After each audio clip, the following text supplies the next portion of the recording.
ইতিহাস রয়েছে অনেক পুরনো ইতিহাস।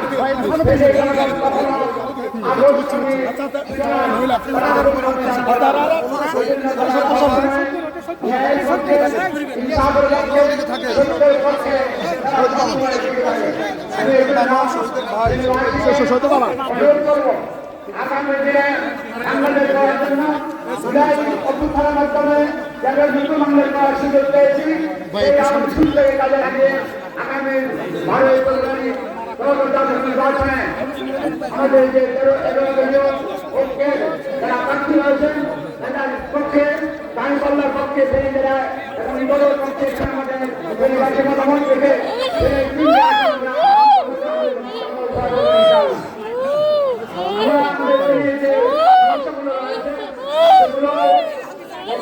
আমাদের বলা হয়েছে এই সমস্যাগুলো আমাদের পূরণ করার জন্য দাবি থাকবে।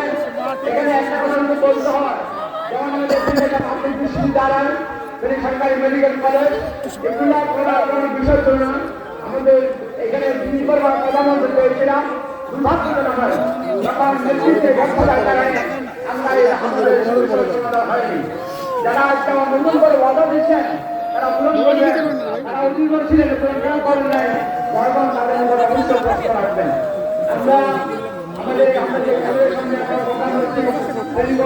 সমস্যা রয়েছে, এখানে 22,000 ছাত্রছাত্রীর জন্য এক ভবন নেই, কাছাকাছি কারণে ছাত্ররা আপনারা ভালোভাবে ক্লাস করতে পারবেন।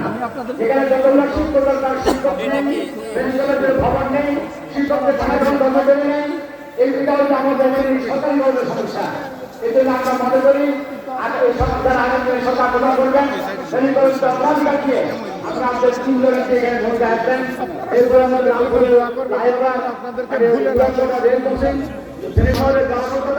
বিশেষ করে জওয়ানগঞ্জে এখানে আপনার ময়লার বিভো করা হয়েছে, যার কোনো অঞ্চলে লোকেরা